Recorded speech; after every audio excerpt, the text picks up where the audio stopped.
1, 2, 3. What's going on, everybody? DangerousThing here. I never wear lipstick, and today it is very uncomfortable. Alright, let's do this again. What's going on, everybody? DangerousThing here. Recenter. What's going on, everybody? DangerousThing here. Welcome back to my channel, and welcome to another episode of Boom Beach. So, I just got back from work, hence why I still have makeup and, the big. What's going on, everybody? DangerousThing here. Welcome back to my channel and welcome to another episode of Boom Beach with DT. So I just got back from work, hence why I still have lipstick on and wearing a necklace. I mean, how often do you see me looking like this on my channel? I mean, totally silly today. So I was about to change into my pajamas when I realized that a few of you have been saying in the last couple of days that I have not done a face cam video in a while, and I don't even know why y'all are so excited. Not much interesting is happening up here. Everything is still the same, but here it is. Here's a FaceTime video.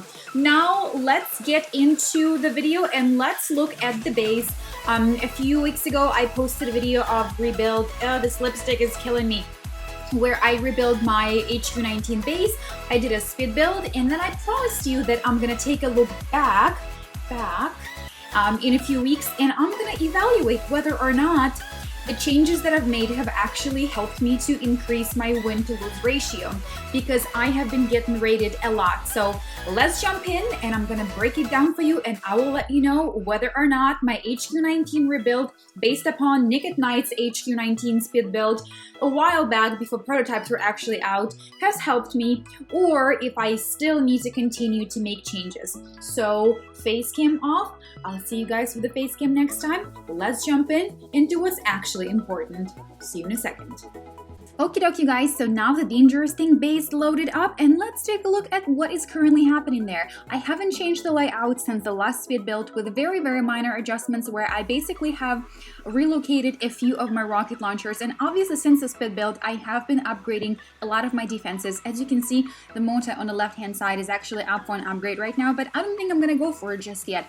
I am gonna concentrate on other defenses, basically boom cannons, regular cannons, sniper towers, machine guns, well, yeah, let's just say everything but mortar is of more importance right now to me. So let's go ahead and say a quick hello to Joe Beef, who is a co-leader at the DangerousThing task force. And I'm just gonna let them know that I'm recording because I don't want them to think that I am just ignoring them. So let's go ahead and take a look at some of the defenses, or attacks rather, and let's grab some diamonds right there.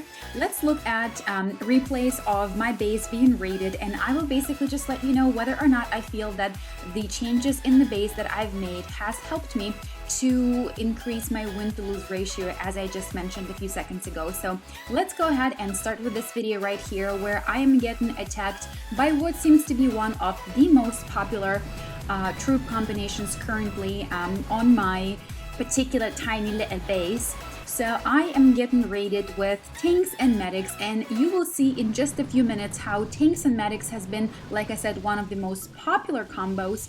And you already seen from pre-rolls that this is going to be a defeat. I definitely am going to have my behinds handed to me in this one, because the tanks looks really maxed out. You know, I recently upgraded my tanks to level 10, and I definitely do not remember graphics being the same, so I think this guy is definitely up there in terms of the level of his tanks, and he is ripping through my base like it's just a piece of paper. You know, nothing is stopping him, especially with all the medics keeping the tanks patched up. My rocket launchers are not gonna make any difference at all.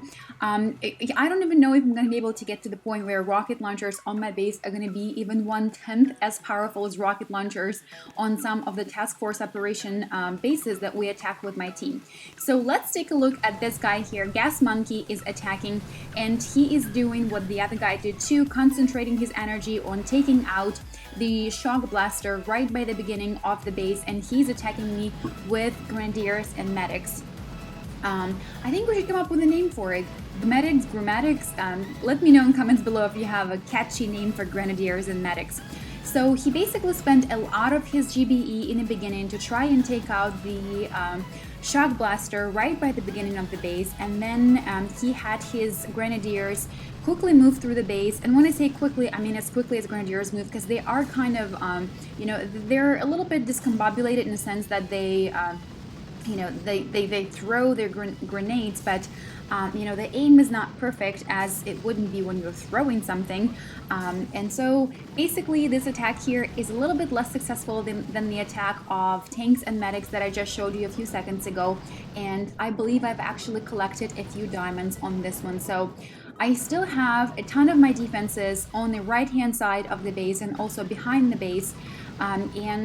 What's going to happen here, I believe, if I'm not mistaken, I watched this before I started recording, but it was a few minutes ago, and then of course it took me 2 takes to record the open and roll. I think he simply is just going to run out of time. That is actually one of the main issues that I have ran into with Grenadiers and Medics combo. You just run out of time, you know, and even if he stuck around and took the remaining 18 seconds, he really wouldn't have gotten the base, just because Grenadiers and Medics, you know, are only good when the bases are either really tight or, you know, your Grenadiers are maxed out and you have a ton of GBE. So some of the attacks that I'm scrolling through right now are no longer available because I took a little bit too long to record, but basically you get the idea. Look at my log. I am getting attacked all the time and I'm getting raided all the time. I mean, I'm still getting you know, intel maps and diamonds every once in a while when no, I lose intel maps. I am totally misspeaking right now. I'm misinforming you. I get diamonds when I defend myself, in a sense that I take out a bunch of troops of opponents, but basically my win to lose ratio has been pretty lousy.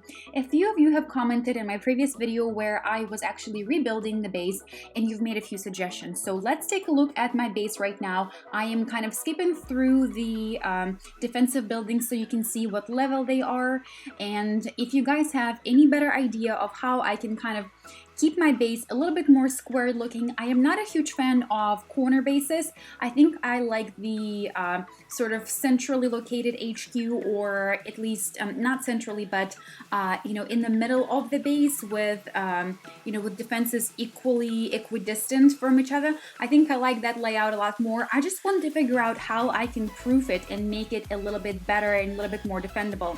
Now, you've said before, you've said that before so many times, that no matter how good your defenses are, there are always going to be players that are, you know, that are going to come and raid your base, and there's just nothing you can do about it. But my goal here is to improve the defensibility of my base, where even if I'm getting raided, I can at least go ahead and get some diamonds for taking out a bunch of opponent's troops. So you've seen the base, you've seen some of the attacks that took place on my base a few days ago or in last week or so.